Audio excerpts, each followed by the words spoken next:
Shalom semuanya. Pada saat COVID-19 menjadi pandemi, kita harus bersiap-siap untuk memasuki krisis ekonomi. Krisis ekonomi dapat memicu krisis sosial. Sekarang kita mulai memasuki krisis ekonomi secara global, termasuk di Indonesia. Kita harus banyak berdoa agar krisis ini tidak berlarut-larut, sehingga menimbulkan krisis sosial.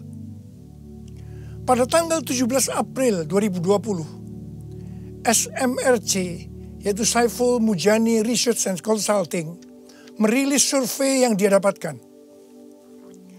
Survei menunjukkan bahwa 67% rakyat Indonesia mengatakan kondisi ekonominya semakin memburuk sejak pandemi COVID-19. Sebanyak 24% mengatakan kondisi ekonominya tidak mengalami perubahan. Dan hanya 5% mengatakan kondisi ekonominya lebih baik. Mayoritas masyarakat Indonesia, yaitu sekitar 77%, menganggap COVID-19 mengancam pemasukan atau penghasilan mereka.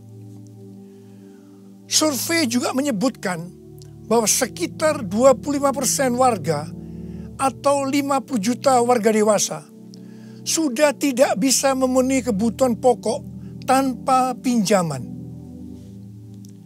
15% warga mengatakan bahwa tabungan mereka hanya cukup untuk beberapa minggu. Sedang 15% lainnya warga mengatakan bahwa tabungan yang dimiliki hanya cukup untuk 1 minggu.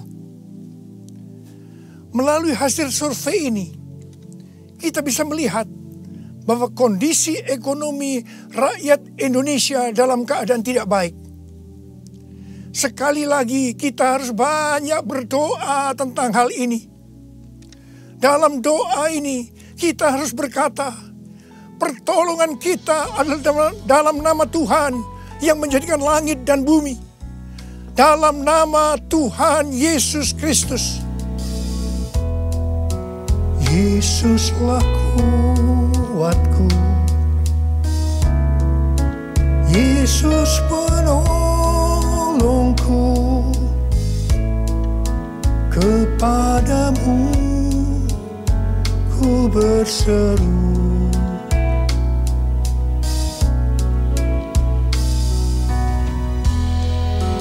Yesus perisaiku, ku serahkan hidupku. Yesuslah segalanya bagiku. Yesuslah segalanya bagiku.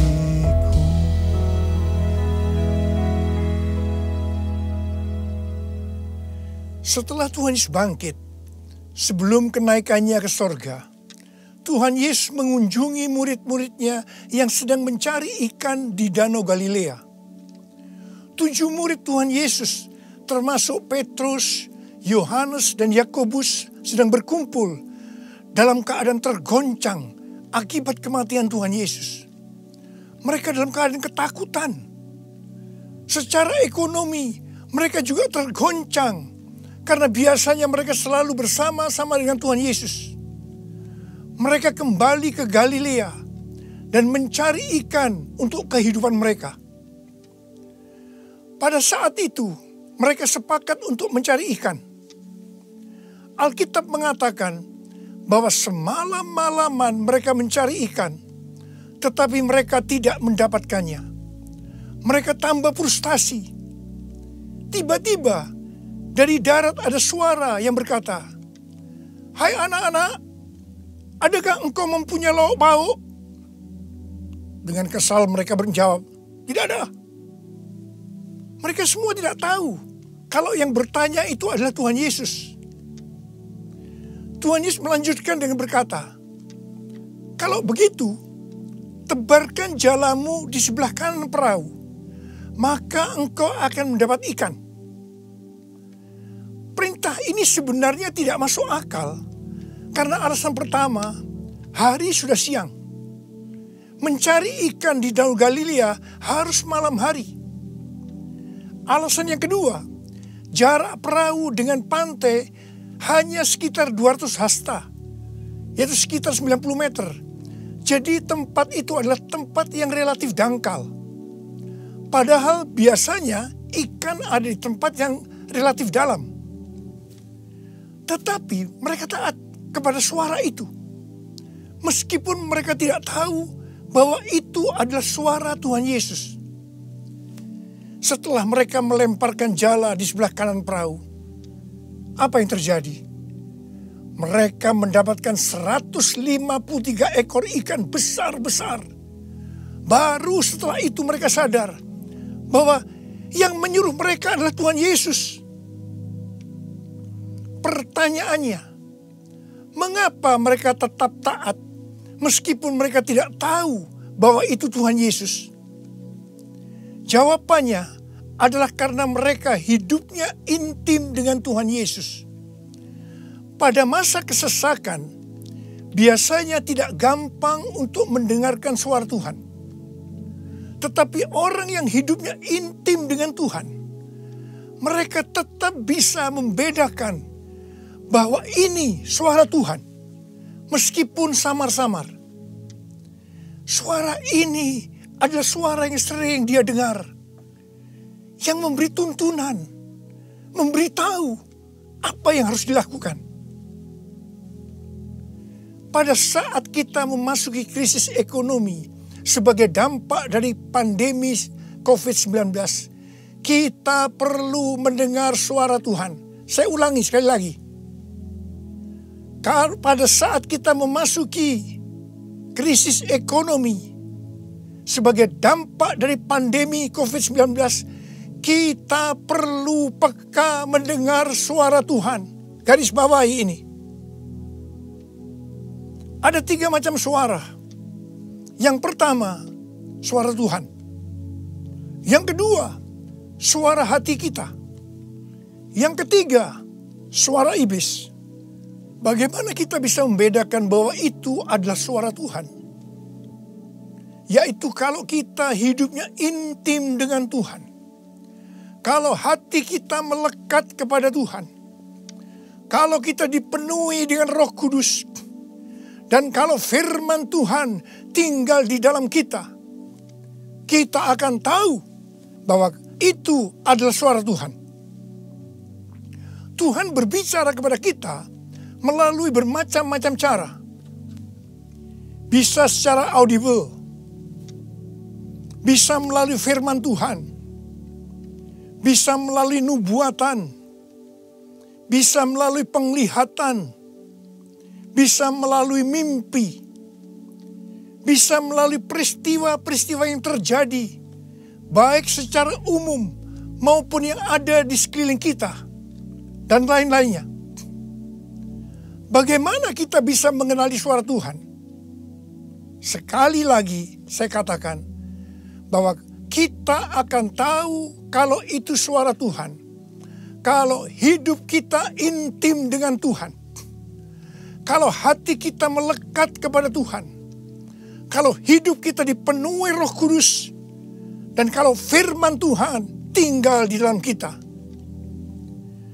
Tuhan Yesus sangat menekankan kehidupan orang percaya yang dipimpin oleh Roh Kudus. Ini merupakan kunci kemenangan dalam kehidupan orang percaya.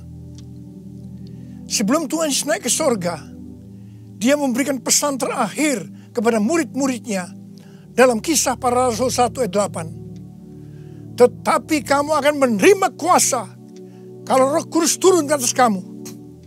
Dan kamu akan menjadi saksiku di Yerusalem dan di seluruh Yudea dan Samaria dan sampai ke ujung bumi.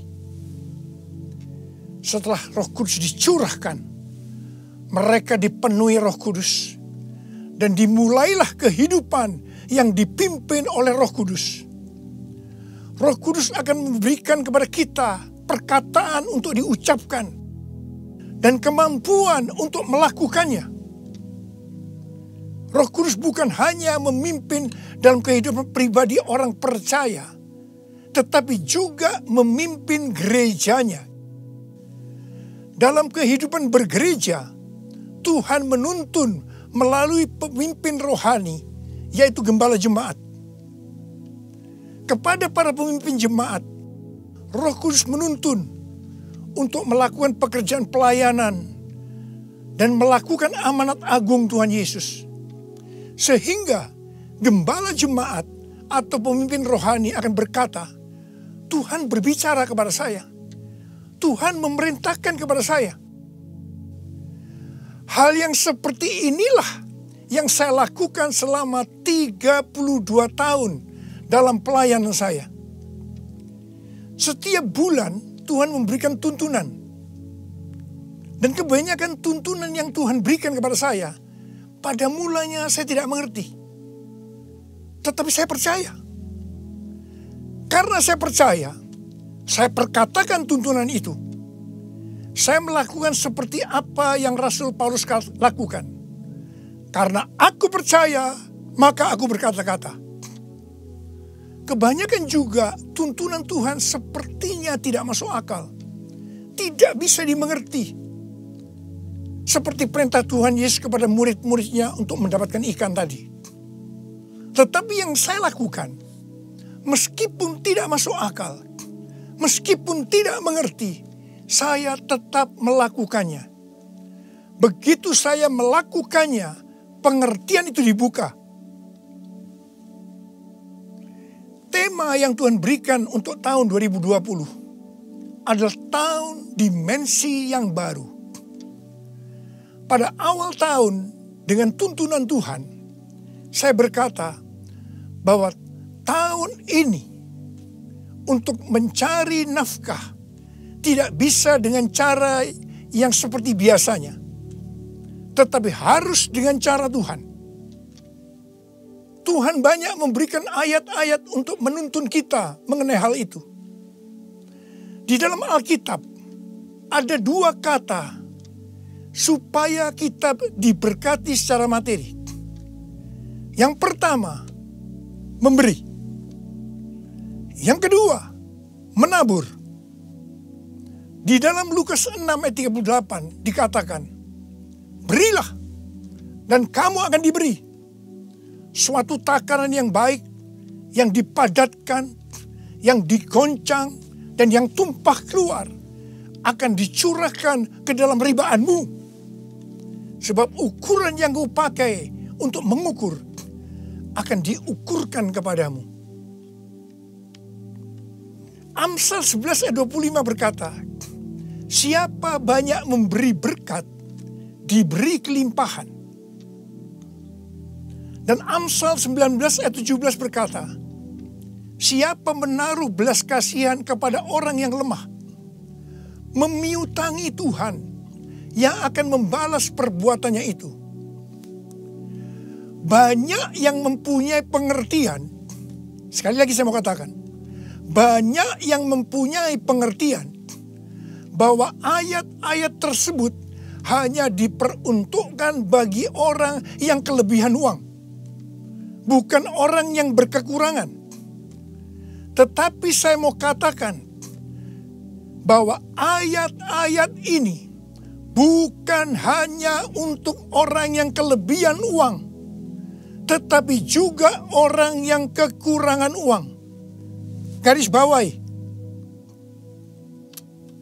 Pada waktu Tuhan Yesus melihat janda miskin yang mempersembahkan 2 peser ke dalam peti persembahan, Tuhan Yesus berkata, aku berkata kepadamu, sesungguhnya janda miskin ini memberi lebih banyak daripada semua orang itu. Sebab mereka semua memberi persembahannya dari kelimpahannya. Tetapi janda ini memberi dari kekurangannya. Bahkan ia memberi seluruh nafkahnya. Saya percaya bahwa Tuhan Yesus akan memberkati janda miskin ini berlimpah, limpah, limpah. Amin. Pada waktu Tuhan menyuruh Elia datang kepada janda Sarfat untuk menghidupi Elia pada masa kekeringan, janda Sarfat ini hanya memiliki tepung dan minyak untuk membuat roti yang terakhir baginya dan anaknya. Tetapi justru Elia berkata, dan saya percaya ini dari Tuhan, bahwa jika janda Sarfat itu memberikan sebagian roti itu kepadanya, maka minyak dan tepung tidak akan berkurang sampai berakhirnya masa kekeringan. Saya percaya itu tidak mudah bagi janda Sarfat untuk melakukannya. Tetapi yang jelas, janda Sarfat ini percaya apa yang dikatakan oleh Elia. Dan ketika dia bertindak, terjadilah seperti yang dikatakan oleh Elia, bahwa tepung dan minyak tidak berkurang sampai masa kekeringan itu selesai. Hal yang seperti inilah yang pernah saya alami. Saya menjadi seorang hamba Tuhan karena saya dipaksa oleh Tuhan. Karena saya berkali-kali mendapatkan panggilan itu, tetapi saya menolaknya. Supaya saya mau menjadi hamba Tuhan sepenuh waktu, Tuhan membuat saya menjadi bangkrut dan ditambahi hutang. Saya juga pernah mengalami kondisi di mana saya bingung, besok mau makan apa ya? Mungkin hal seperti ini yang sedang banyak dialami oleh orang-orang dalam krisis ekonomi saat ini. Saya ingat pada waktu saya diizinkan Tuhan mulai bisa menabung. Pada suatu hari Pak Rahim, seorang pendoa syafaat yang sekarang sudah bersama Bapa di sorga, datang ke rumah saya. Ketika saya berbincang-bincang dengan Pak Rahim, istri saya, Ibu Hermin, memanggil saya untuk masuk menemuinya. Saya masuk. Dan dengan gemetar, Ibu Hermin berkata bahwa dia mendapatkan penglihatan. Ini untuk pertama kali dalam hidupnya. Apa yang dia lihat? Dia melihat sebuah angka di pintu lemari sebesar 30.000. Dan Tuhan berkata kepada Ibu Hermin bahwa dia disuruh untuk memberikan uang sebesar 30.000 kepada Pak Rahim. Saya berkata, kalau Tuhan yang suruh, ya berikan aja. Ibu Hermin menjawab, berikan gimana? Itu seluruh uang yang ada pada kita. Itu semuanya yang kita punya. Saya sempat tertegun. Kemudian kita berdua menangis di hadapan Tuhan. Dan kita berkata, Tuhan, kami akan taat Tuhan. Kami akan berikan uang ini kepada Pak Rahim. Ketika uang itu saya berikan kepada Pak Rahim, langsung dia buka amplopnya. Dan dia hitung bahwa jumlahnya 30.000. Dan ketika dia tahu bahwa jumlahnya 30.000, langsung dia menangis dengan keras. Ternyata sudah beberapa malam dia sujud kepada Tuhan di pelataran rumahnya, meminta uang kepada Tuhan sebesar 30.000 untuk membiayai 6 pendeta yang dari desa yang ada di rumahnya. Pada waktu itu saya sempat bertanya kepada Tuhan, Tuhan, kok mintanya kepada saya ya Tuhan, yang uangnya pas-pasan dan kadang-kadang masih kekurangan. Kenapa tidak minta kepada yang kaya? Tuhan hanya mengingatkan saya kisah tentang janda Sarfat tadi. Saya percaya, saya ada sebagaimana saya ada saat ini. Salah satunya karena saya melakukan itu. Mari, hari-hari ini kita akan bersatu melawan COVID-19 dan menabur untuk saudara-saudara kita yang terkena dampak. Karena itu, mari saudara-saudara yang sekarang mengalami dampak yang buruk dalam ekonomi akibat pandemi COVID-19 ini. Sekali lagi saya mau katakan kepada saudara, seperti yang tertulis dalam Amsal 10 ayat 22. Berkat Tuhanlah yang menjadikan kaya. Susah payah tidak akan menambahinya. Kalau saudara hidup sesuai dengan firman Tuhan, maka saudara pasti akan diberkati oleh Tuhan berlimpah, limpah, limpah. Tuhan Yesus berkata, jangan kamu khawatir. Jangan kamu khawatir. Jangan kamu khawatir. Apa yang akan kamu makan? Apa yang akan kamu minum? Apa yang akan kamu pakai? Semua itu dicari oleh bangsa-bangsa yang tidak mengenal Allah. Akan tetapi Bapamu yang di sorga tahu bahwa kamu memerlukan semuanya itu. Tetapi carilah dahulu kerajaan Allah dan kebenarannya. Maka semuanya itu akan ditambahkan kepadamu. Sebab itu janganlah kamu khawatir akan hari esok. Karena hari esok mempunyai kesusahannya sendiri. Kesusahan sehari cukuplah untuk sehari. Seperti yang Tuhan katakan kepada saya untuk menghardik COVID-19 dengan segala dampaknya. Mari, saya akan ajak saudara sekarang untuk menghardik COVID-19 dan krisis ekonomi. Dalam nama Tuhan Yesus. Di dalam nama Tuhan Yesus. COVID-19, krisis ekonomi, diam, tenanglah. Kita sedang berada dalam peperangan rohani yang dahsyat melawan iblis. Dengan melakukan itu, kita mendeklarasikan kemenangan. Puji Tuhan, sejak tanggal 16 April 2020 di Indonesia, angka kesembuhan pasien COVID-19 mulai melebihi dari angka kematian.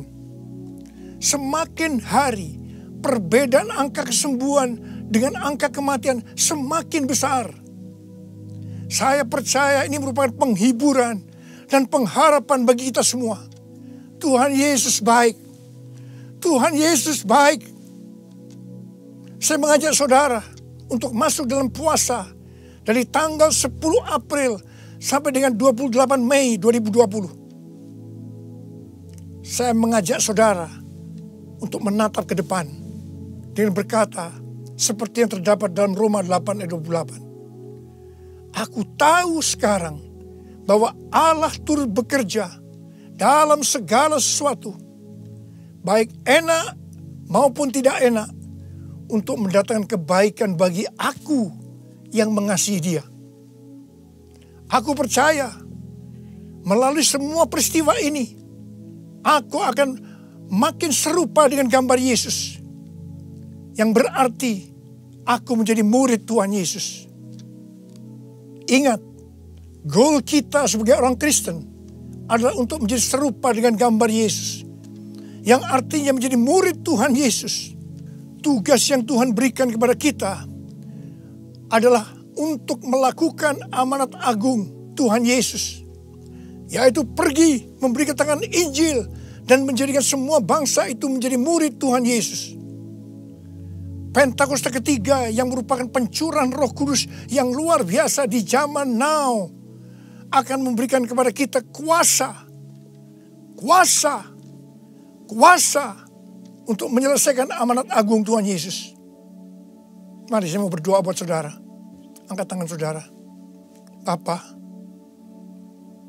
kami hanya melihat hari-hari ini krisis ekonomi sudah melanda seluruh dunia termasuk di Indonesia. Mungkin ada banyak anak-anak-Mu yang kena dampak ini Tuhan. Tapi hari ini Tuhan, Engkau memberikan kami kunci supaya kami keluar dari masalah ini. Dan kami percaya Tuhan, kalau anak-anak-Mu semua ini melakukan apa yang Kau suruh kepada kami hari ini, mereka pasti akan diberkati oleh Tuhan. Mereka akan keluar dari krisis ekonomi ini. Mereka bukan hanya cukup, tapi malah mereka akan berkelimpahan di dalam segala hal. Terima Terima hidup berkelimpahan. Terima kelimpahan. Terima. Tuhan, hamba berdoa bagi mereka yang sakit. Sembuh dalam nama Yesus. Sembuh dalam nama Yesus. Sembuh dalam nama Yesus. Amin.